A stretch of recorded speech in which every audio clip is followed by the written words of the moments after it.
Kulikuwepo na kijana mmoja ambaye yeye alikuwa anaishi maisha magumu sana mtaani. Alishindwa kupata hata chakula kwa siku.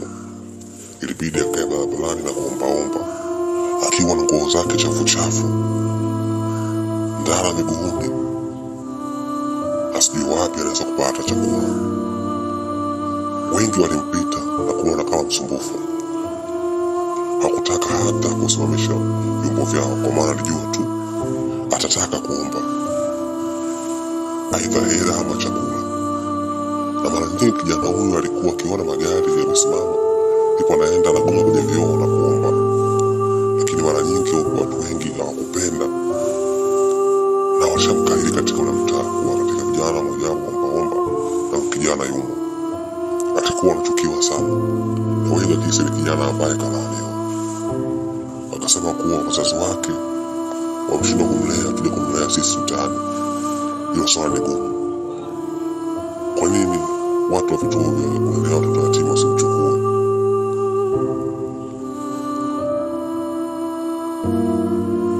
Lakini hiyo ikumfanya yeye kukata tamaa. Alizidi kupambana kuomba ili mwanibadili chochote kitu ili na yeye ale.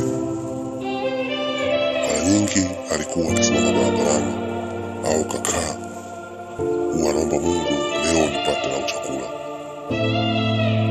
Watu wao wao mtaa wasione muhimu wa kijana huyu ambaye anahangaika kila siku. Wao wakiona kama kijana msumbufu, kijana mchakavu, kijana mwizi, kijana ambaye ni muhuni. Wasijue ya kuwa maisha yake tu ni magumu kiasi cha kwamba anashindwa kupata chakula. Pia ni kijana yatima ambaye hata wazazi wake wafahamu, kazaliwa mtaani, kakulia mtaani. Mara nyingi sana huyu kijana alikutana na changamoto nyingi sana akiwa katika shughuli zake za kuombaomba. Kuna wakati wenzake wanampora kile ambacho amepewa. Kuna wakati anapigwa. Kuna wakati nasema vibaya kutokana kuonekana yeye ni msumbufu sana.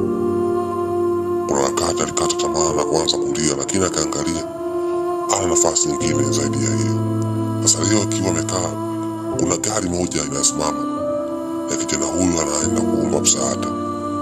Yule jamaa kwa bashasha alimsaidia na kumpa pole. Alikuwa ni mkarimu sana huyo kijana. Alimpa pesa na wala hakuwaza. Akamwambia kanunue chakula ule. Yule kijana kuamini alishukuru sana, tena sana, kwa maana kwake ile ilikuwa kama bahati ambayo kutarajia kama ataipata. Yule mwenye gari alimpa pole na kumpa maneno ujasiri zaidi. Hakuwa na uwezo kumchukua,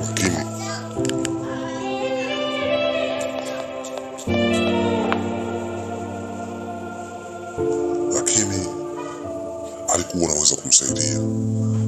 Basi yule jamaa akaondoka na gari yake. Kijana alikuwa na furaha sana, kwa maana kuna mtu anatokea tu ghafla na kumsaidia, na siku yake ya leo kuwa sawa. Kwani hiyo pesa itamfanya apate chakula kwa siku kadhaa na aishi kwa amani. Kitu kikubwa ambacho wengi wanapitia mtaani ni changamoto kama ambazo huyo kijana anapitia.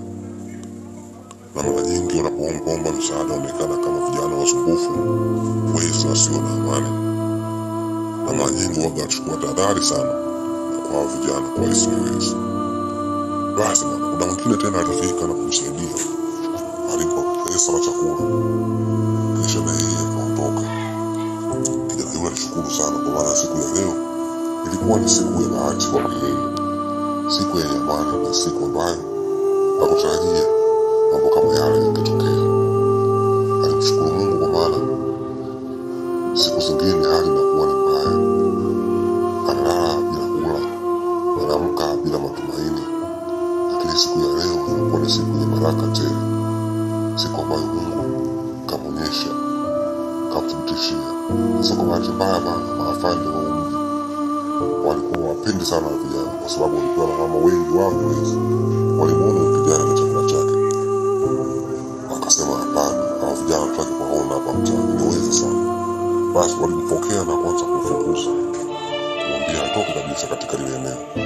Yule kijana kwa uoga alianza kukimbia na chakula chake, lakini wale wakasema huyu atakuwa ni mwizi tu na kutakuruka na kukimbilia kwa wenzake.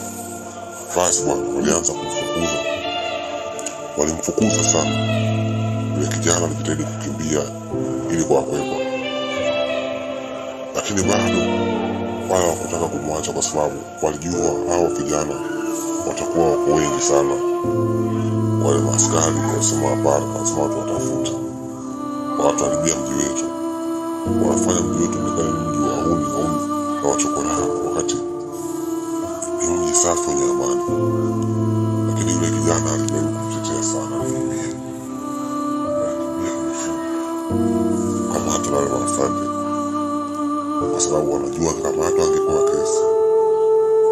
Basi yule kijana alikimbia sana, wale maafande wakiwa nyuma yake wanamfukuza, lakini hakusimama kwa sababu alijua alikamatwa tu na changamoto. Alijaribu kukimbia na hatimaye akawaponyoka wale maaskari na ikawa salama yake. Vijana wengi wanaishi katika maisha haya ambapo changamoto zinakuja kwa wazazi. Utakuta mzazi anamtelekeza mtoto kwa mama akishindwa kulea, anamtelekeza mtoto mtaani, au labda huyo mama alifariki kwa maradhi.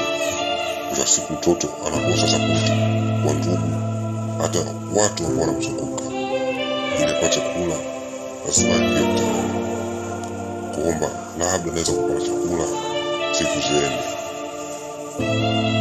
Naomba Mungu vijana wanaopitia changamoto kama hizi Mungu awajalie na wao wapate mazingira safi na salama, kwani wanahitaji mahitaji maalum kama kula, kuvaa na kulala, hata pia kusoma ili na wao watimize ndoto zako.